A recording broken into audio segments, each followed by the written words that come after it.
महान भीम। एक बहुत खूबसूरत गांव था, उसका नाम ढोलकपुर था। उस गांव में एक नदी थी जो हमेशा बहती ही रहती थी। उस नदी के कारण गांव में हमेशा हरियाली ही रहती थी। कुछ साल बाद वहां बारिश होना बंद हो गई और नदी सूखकर बंजर हो गई और गांव में काम ना होने के कारण गांव के लोग दूसरे गांव में काम के कारण जाने लगे। राजू और भीम दो आदमी एक ही गांव में काम के लिए गए। राजू बहुत अक्लमंद था और भीम जैसा उसका नाम वैसे ही वो बहुत शक्तिशाली था। वो आराम से कितना भी भार हो उठा सकता था। उस गांव में एक बहुत बड़ा लकड़ियों का व्यापारी रहा करता था। वो दोनों उसके पास काम मांगने गए। तब वो व्यापारी उनसे कहने लगा, जंगल जाकर लकड़ी काटनी पड़ेगी, क्या तुम दोनों से ये हो पाएगा? हाँ हो जाएगा। ये तो कोई मुश्किल का काम नहीं। तब व्यापारी ने जवाब दिया, तुम दोनों जितने पेड़ एक दिन में काट कर लाओगे उस हिसाब से ही तुम्हें पैसे मिलेंगे। वो दोनों कुल्हाड़ी लेकर जंगल गए। पहले दिन होने के कारण वो दोनों बहुत उत्साहित थे और जोर जोर से पेड़ काटने लगे। भीम ज्यादा ताकतवर होने के कारण बहुत जल्द ही 10 पेड़ काट चुका था। राजू के लिए ये मुश्किल काम था, पर उसने भी कर दिखाया और 10 पेड़ काट डाले। दोनों का ये काम देखकर व्यापारी ने उन्हें शाबाशी दी और अच्छा खाना दिया। खाना खाने के बाद वो दोनों एक पेड़ के नीचे आराम से सो गए। दूसरे दिन उसी उत्साह से वो दोनों फिर से जंगल गए। राजू कल की तरह आज भी 10 पेड़ काट चुका था। भीम ने सिर्फ 8 पेड़ ही काटे थे। हर रोज राजू 10 पेड़ काटता और भीम एक दिन 6 पेड़, तो दूसरे दिन 4 पेड़, फिर 2 पेड़, ऐसा करके काम कम करते रहा था। तब भीम खुद से कहने लगा, क्या हो गया है मुझे? क्या पेड़ काटने की वजह से मेरी ताकत कम हो गई है? वो व्यापारी के पास आया और कहने लगा, साहब, मेरी तबीयत खराब होती जा रही है। मुझसे ये पेड़ काटने का काम अभी नहीं होगा। मैं वापस चला जाता हूँ।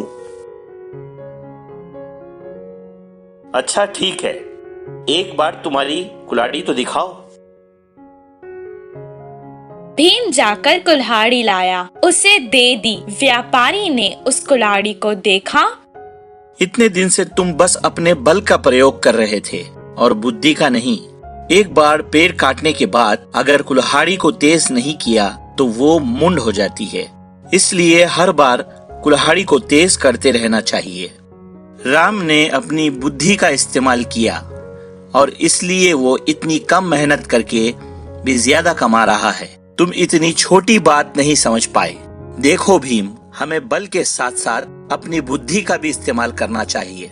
भीम को अपनी गलती समझ आ गई और वो अगले दिन अपनी कुल्हाड़ी को तेज करके अपने साथ जंगल ले गया। जैसे पहले दिन उत्साह से उसने पेड़ काटे, उतने ही उत्साह से उस दिन भी काम करने लगा। बुद्धिमान राम की तरह उसने भी बुद्धि का इस्तेमाल किया और इसीलिए उसे बहुत ज्यादा फायदा हुआ। इस कहानी से हमें ये शिक्षा मिलती है कि हमें अपने बल के साथ साथ अपनी बुद्धि का भी इस्तेमाल करना चाहिए। गोपी को साधु की सलाह। नंदापुर नामक एक गांव में गोपी नाम का एक लड़का रहता था। वो बहुत कामचोर था। वो हर काम को आसानी से बिना मेहनत के करना चाहता था। मेहनत का काम उसे बहुत मुश्किल लगता था। उसे घूमना फिरना और मस्ती करना बहुत पसंद था। वो हमेशा गांव के बच्चों के साथ फिरता रहता था। उसके माँ बाप उसके लिए बहुत चिंतित थे। वो बस अपने बच्चे को सुधरता देखना चाहते थे। एक दिन उसे गांव में एक साधु मिला। साधु को गोपी के बारे में पता था। उसे सुधरने के लिए उसने उसे एक सलाह दी। तुम बहुत अमीर हो जाओगे अगर तुमने मेरी ये बात मान ली तो। अपने गांव के बाईं तरफ एक आम का पेड़ है, उसके 10 कदम पर अगर तुम खोदना शुरू करोगे तो तुम्हें वहाँ सोने का खजाना मिलेगा। ये बात सुनकर पहले गोपी बहुत खुश हुआ, लेकिन मेहनत लगेगी सोचकर ये कहने लगा, आप इस खजाने के बारे में मुझे ही क्यों बता रहे हैं? आप खुद भी तो इसे लेकर अमीर हो सकते हैं। हम साधुओं को धन का लालच नहीं है, हम बस लोगों की मदद करते हैं। इतना कहकर वो वहाँ से चला गया। गोपी कहने लगा कि उस खजाने के लिए पता नहीं कितना खोदना पड़ेगा, और अगर इतनी मेहनत के बाद भी खजाना अगर नहीं मिला तो सब बेकार हो जाएगा।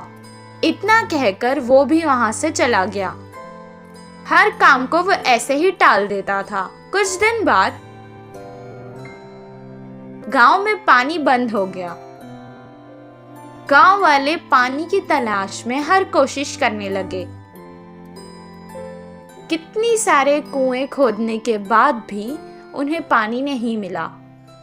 उस समय गोपी को साधु की बात याद आ गई।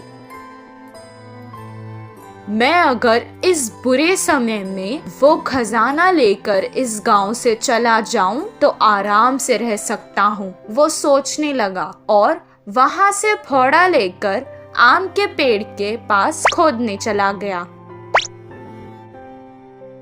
कितना खोदने पर भी उसे खजाना नहीं मिला, लेकिन गांव की ऐसी हालत देखकर उसने खोदना बंद नहीं किया।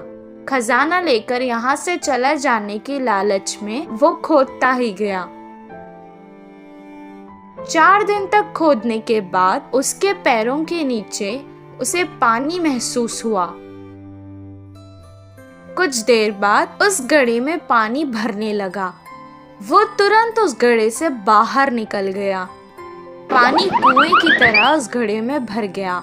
इस बात का पता गांव में लगते ही सारे गांव वाले आकर उस कुएं को देखने लगे। गांव वालों की जान बचाने के लिए सबने उसे कुछ ना कुछ उपहार भी दिया।